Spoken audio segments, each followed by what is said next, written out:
নমস্কার, আমি Tanushree Mitrapal, reiki master teacher. আজকে আমি যে বিষয় নিয়ে আলোচনা করব সেটা হচ্ছে, অনেকে আমার কাছ থেকে জানতে চেয়েছেন যে আমার লাভ ম্যারেজ হবে না অ্যারেঞ্জ ম্যারেজ হবে, সে বিষয়টা কি করে বুঝবো।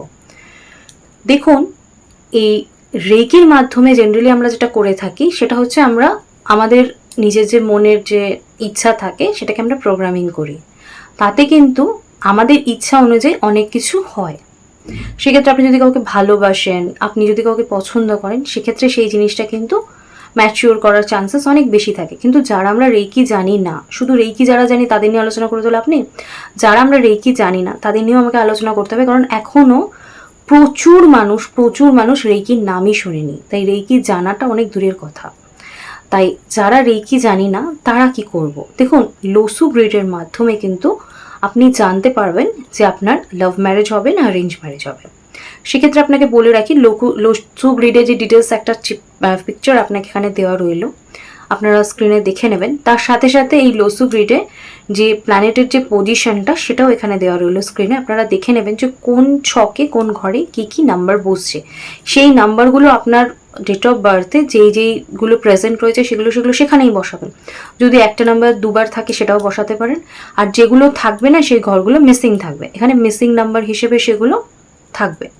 সেগুলোর মধ্যে কোনো কিছু ভরবেন না, সেগুলো ব্ল্যাঙ্ক রাখবেন। এবার হচ্ছে, ধরুন আপনার ডেট অফ বার্থটা আপনি পুরো লিখলেন। এবার কি হচ্ছে, আপনার ডেট অফ বার্থটা আপনি পুরো লেখার পর আপনি কি করছেন, আপনি আগে পুরো ডেট অফ বার্থটা লিখে নিন। এবার আপনি লিখে নিলেন। এবার ধরুন আপনার ডেট অফ বার্থের মধ্যে আপনি যে ডেটে জন্মেছেন সেটা যদি 1 থেকে 9-এর মধ্যে হয় তাহলে সিঙ্গেল ডিজিট আছে, কোনো অসুবিধা নেই। কিন্তু আপনি যদি 10 থেকে 30-এর মধ্যে বা 31-এর মধ্যে হন তাহলে আপনার ডাবল ডিজিট রয়েছে। এবার এই ডাবল ডিজিটটাকে আপনাকে যোগ করতে হবে। ধরুন আপনি যদি 11 তারিখ জন্মে থাকেন তাহলে 1 + 1 মানে 2 হলো। এবার সেটা কিন্তু আপনাকে 2-এর ঘরে লিখতে হবে। ধরুন আপনি 15 তারিখ জন্মেছেন তাহলে 1 + 5 মানে 6 হলো, সেটাকে আপনাকে 6-এর ঘরে লিখতে হবে।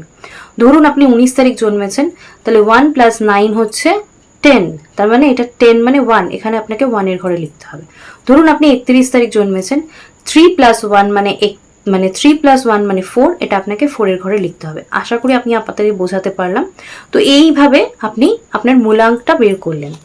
মূলাঙ্কটা বার করে যেই নাম্বারের ডিজিট এলো সেখানে বসালেন, আপনার ডেটটা সেটা বসালেন। এরপর আপনার ভাগ্যাঙ্ক বার করতে হবে। ভাগ্যাঙ্ক কি করে বার করবেন, আপনার যে টোটাল ডেট অফ বার্থটা, অর্থাৎ আপনার ডেট, আপনার মান্থ এবং আপনার ইয়ার, সেটাকে টোটালকে আপনি টোটাল করলেন, যোগ করে যে নাম্বারটা এলো সেটাকে আপনি একটা সিঙ্গেল ডিজিটে আনলেন। এবার সেই নাম্বারটা আপনি মূলাঙ্কে বসালেন। এইভাবে আপনি আপনার ক্ষোভটা পূরণ করলেন।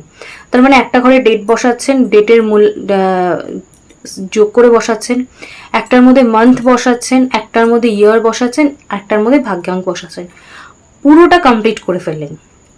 এবার এটা কমপ্লিট করার পর আপনি যদি দেখছেন যে আপনার ডেট অফ বার্থে 2, 4 এবং 6, আচ্ছা আমি আগে প্রত্যেকটা এই যে নাম্বারগুলো আপনাদেরকে বলে দিই যে কোনটাকে কোন প্ল্যানেটকে রিপ্রেজেন্ট করে। 1 হচ্ছে সানকে রিপ্রেজেন্ট করে, 2 হচ্ছে মুনকে রিপ্রেজেন্ট করে, 3 হচ্ছে বৃহস্পতি বা জুপিটারকে রিপ্রেজেন্ট করে, 4 হচ্ছে রাহুকে রিপ্রেজেন্ট করে, 5 হচ্ছে বুধকে রিপ্রেজেন্ট করে, 6 হচ্ছে শুক্রকে রিপ্রেজেন্ট করে, 7 হচ্ছে কেতুকে রিপ্রেজেন্ট করে এবং 8 হচ্ছে শনিকে রিপ্রেজেন্ট করে এবং 9 হচ্ছে মঙ্গলকে রিপ্রেজেন্ট করে। এবার হতে পারে আপনার কোনো প্ল্যানেট মিসিং, একটা বা দুটো বা তিনটে বা চারটে আপনার মিসিং রয়েছে, ইটস ওকে।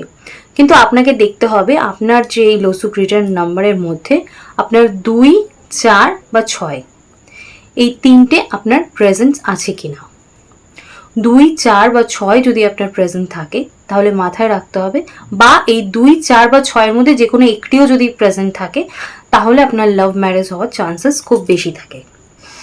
আর এই 2, 4, 6-এর মধ্যে ধরুন আপনার 2 নেই, 4, 6 আছে তাহলেও চলবে। যদি ধরুন শুধু 6 আছে তাহলেও আপনার লাভ ম্যারেজ হতে পারে। যদি ধরুন 4 বা 2 আছে, 6 নেই, তাহলেও লাভ ম্যারেজ হতে পারে। মোটের কথা আপনার 2, 4 এবং 6-এর মধ্যে যদি একটি নাম্বারও থাকে তাহলে আপনি ধরে নিন আপনার লাভ ম্যারেজ হওয়ার চান্সেস অনেক বেশি থাকে। এবার এক্ষেত্রে যদি আপনার 5 নাম্বার থাকে, যেহেতু সেন্টারে 5 নাম্বার রয়েছে, দেখতে পাচ্ছেন হয়তো লোসু গ্রিডের পিকচারে, এটা কমিউনিকেশনকে রিপ্রেজেন্ট করে। তো সেক্ষেত্রে কি হয়, কথাবার্তার মাধ্যমে, কারণ কমিউনিকেশন হচ্ছে সব থেকে বড় একটা এমন থিংস যার মাধ্যমে যে কোনো প্রবলেমকে সহজে ইজিলি সলভ করা যায়। তাহলে দেখা যায় যে প্রেম মানে লাভ ম্যারেজের ক্ষেত্রে কমিউনিকেশন একটা সুন্দরভাবে ম্যাচিওর করে বিয়েটা সুন্দরভাবে হতে পারে। তো এটা আমি আপনাদের লোসু গ্রিডের মাধ্যমে, যারা আমাকে প্রশ্ন করেছিলেন লাভ ম্যারেজ বা অ্যারেঞ্জ ম্যারেজ, যারা রেকি জানেন না তারা বুঝবেন কিভাবে, সেটা আমি আপনাদেরকে একটা কনসেপ্ট দেওয়ার চেষ্টা করলাম। আমার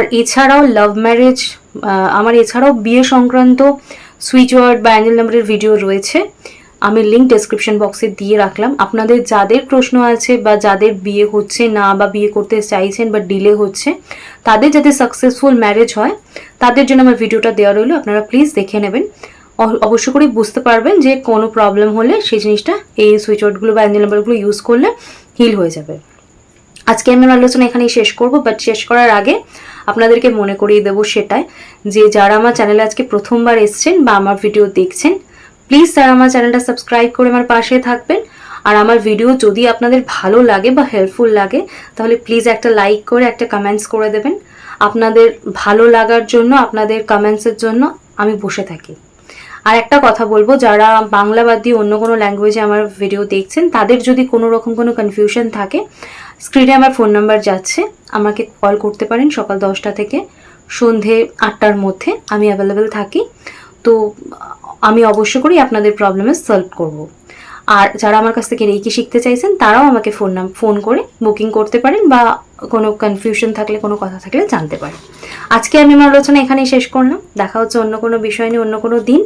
আজকের মতো সকলের টাটা, সুস্থ থাকবেন, ভালো থাকবেন, নমস্কার।